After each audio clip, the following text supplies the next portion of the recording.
Kasi nagpapaikot-ikot tayo kanina eh. On record naman yung pinag-banggit ni Mr. Escaro. Ngayon, biglang bawi yung mga sinasabi niya. At nililito niya tumiting ito patungkol doon sa mga sangkot ng mga politiko, particularly sa mga maano-mayan, mga ghost project. In accordance with our rules, Mr. Chair, Section 11, I therefore move to cite incident. Ang ibig ko sabihin dito, hindi ko naman po lahat literal silang binigyan. For example po, si Kong Ramon Romulo po ng Pasig, hindi ko naman po talaga siya personal na inabot sa kanya yung pera. Kundi, sa tao po ni Aris, kaya mapapansin niyo po, ilan sa kanila ay sina. Kasi yung iba po dito, personal po pong inabot sa kanila o binigay. Pero yung iba naman po dito, mga tao lang po nila ang tumuha.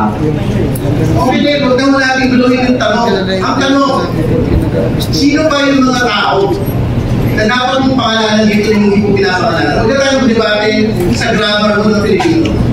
Naiintindihan namin yung gusto niyo pong puntahan. Ang tanong, meron pa bang dagdag na kongresista na kasama sa payoffs? Meron pa bang mga senador na kasama dapat sa mga payoffs po ng Diskaya League Firms? Your Honor, wala po. Okay. Pag-gusto mo bumalik ang Mr. Chair. Hindi pa ako naniniwala. Gusto ko na kong tanungin. Meron mo bang nag-assist sa inyo nung ito at pinisita sa Senado? Your Honor, wala po talaga dahil ako po talaga ang nagsulat dito based on my personal knowledge po talaga at experience. At ito ay sinumitin nyo sa committee. Yes po, yes po, Your Walang Honor. ibang kumausap sa inyo bago ito sinumitin. Wala po talaga yung Your Honor, wala po. Ang pinagtataka ko lang po, kanina, narinig ko natin na you were asking for an executive session. And you said something like, kasi natatakot ako para sa pamilya ko.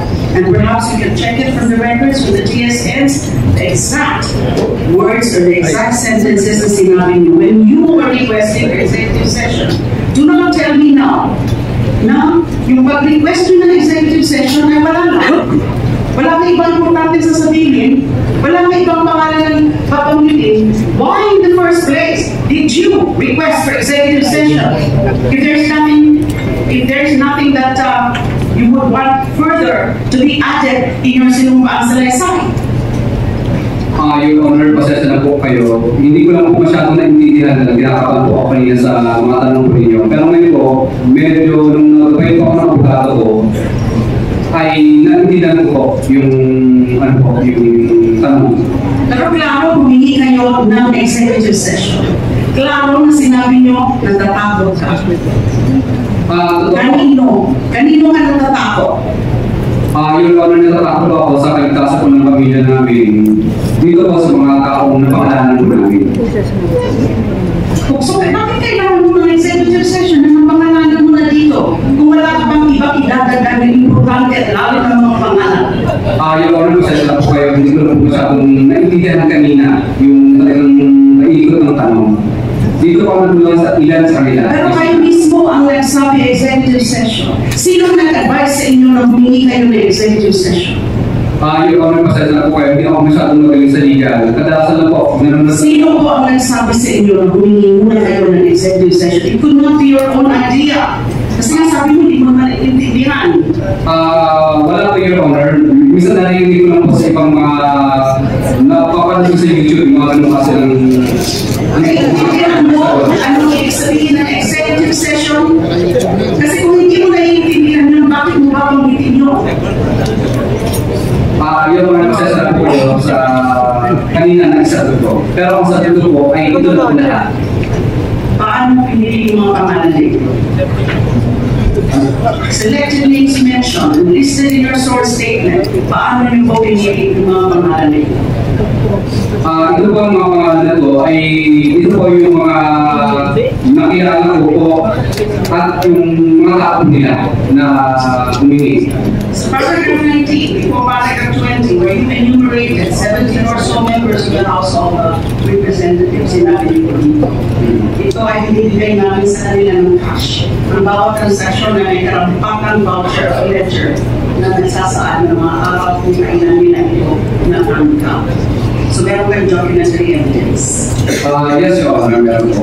Kung i-require namin na i-produce yung documentary evidence na yun, ledger and karampatang voucher. Ang makikita lang ba po namin ay yung mga pangalan na nakalagay dito, 17 members of the House of Representatives. Your Honor, yes, may ilalagay po dito. Pero yung iba po dito sa tumanggap, kaya mapapansin nyo, ilan sa kanila, sabihin hindi sila lahat. Ilan sa kanila po is yung mga tao lang po nila ang tumanggap. Hindi ba dito ako satisfied kung sa bakit kayo in the first place humingi ng executive session?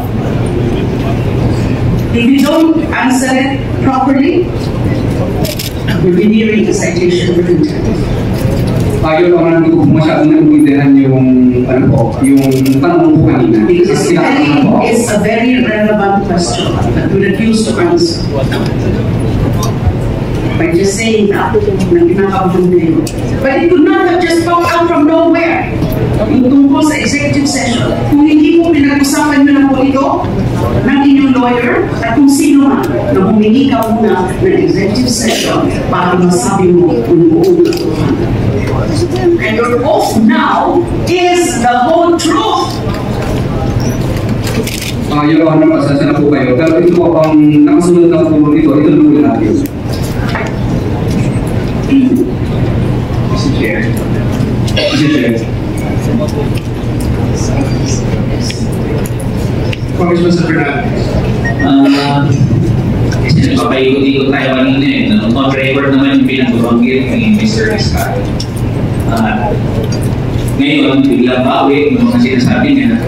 At nililito niya tumiting ito patungkol doon sa mga sangkot ng mga politiko, particular dito sa mga maanomalyan ng mga ghost project. In accordance with our rules, Mr. Chair, Section 11, I therefore move to sign Session suspended.